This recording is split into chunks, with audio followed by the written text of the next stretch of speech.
ऋषि धमला र महावीर पुन सामाजिक सञ्जालमा भाइरल। चुनावी मैदानमा उत्रिएका दुवैको चुनावी प्रचार शैली अनौठो। पुन किताब बेच्दै मत मागिरहेका छन् भने धमला जेरी पकाउँदै ट्र्याक्टर चलाउँदै मतदाता फकाइरहेका छन्। देशका विभिन्न निर्वाचन क्षेत्रहरूमा चुनावी माहौल तातेको छ।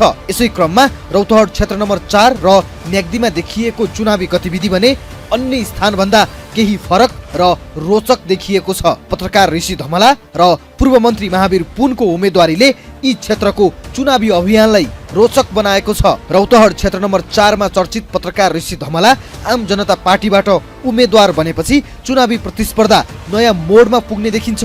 लामो समय पत्रकारितामा सक्रिय रहेका धमला पहिलो पटक प्रत्यक्ष चुनावी राजनीतिमा होमिएका हुन्। उनको उम्मेदवारी दर्तासँगै रौतहट 4 मा चुनावी चहल पहल तीव्र बनेको छ। ऋषि धमलाको चुनावी प्रचार शैली अहिले सामाजिक सञ्जालदेखि स्थानीय चोक चौतारासम्म चर्चाको विषय बनेको छ। उनी भोट माग्न जाँदा ससाना बालबालिकालाई ढोक्दै गरेको, कहिले जेरी पकाउँदै गरेको, काठको काम गर्दा प्रयोग हुने आरा चलाउँदै गरेको त कहिले स्थानीयसँगै खेत खलियान र गल्ली गल्लीमा पुगेर संवाद गरिरहेको दृश्यहरू देखिएका छन्। सामान्यतया नेताहरूको प्रचार शैली भन्दा फरक र आत्मीय देखिने यी गतिविधिले उनलाई स्थानीय मतदाता बीच चिनिन मद्दत गरेको देखिन्छ।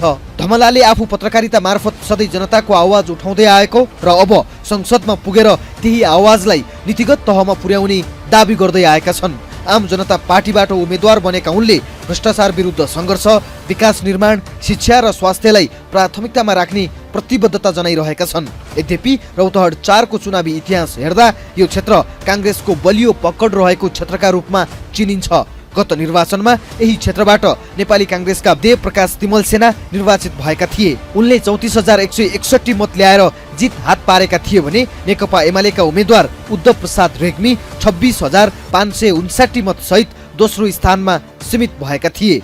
यसपटक भने परिस्थिति केही फरक देखिन्छ।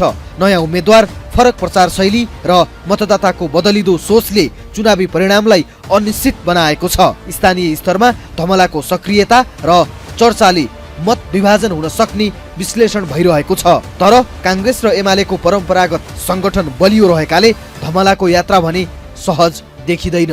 उता म्याग्दी जिल्लामा पनि चुनावी माहौल कम रोचक छैन। पूर्व मन्त्री महावीर पुन स्वतन्त्र उम्मेद्वारका रूपमा चुनावी मैदानमा उत्रिएका छन्।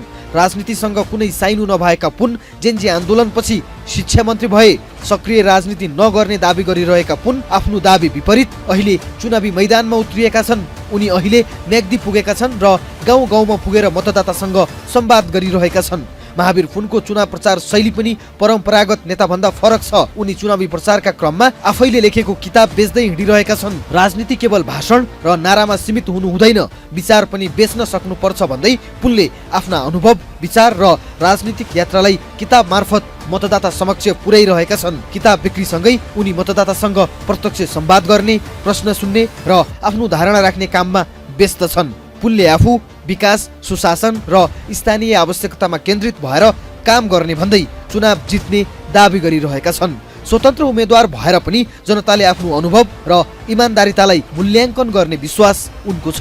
तर म्याग्दीको चुनावी इतिहास पनि पुनका लागि सहज छैन। गत निर्वाचनमा यही क्षेत्रबाट नेपाली काङ्ग्रेसका खमबहादुर गर्बुजा 24,021 मत ल्याएर निर्वाचित भएका थिए। एमालेका हरेकृष्ण श्रेष्ठले 20,189 मत ल्याएर दोस्रो स्थान हासिल गरेका थिए। यो तथ्याङ्कले पनि म्याग्दीमा प्रमुख दलहरूको प्रभाव मजबुत रहेको देखाउँछ।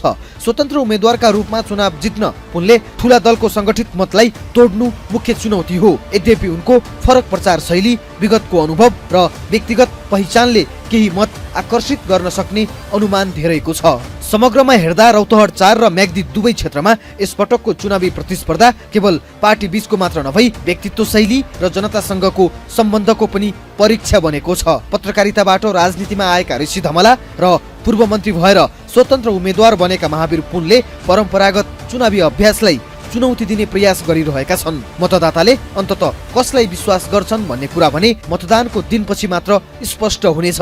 तर अहिलेको अवस्थामा यी दुई क्षेत्र नेपाली राजनीतिमा नयाँ प्रयोग र फरक चुनावी संस्कृतिको उदाहरणका रूपमा हेरिन थालेका छन्।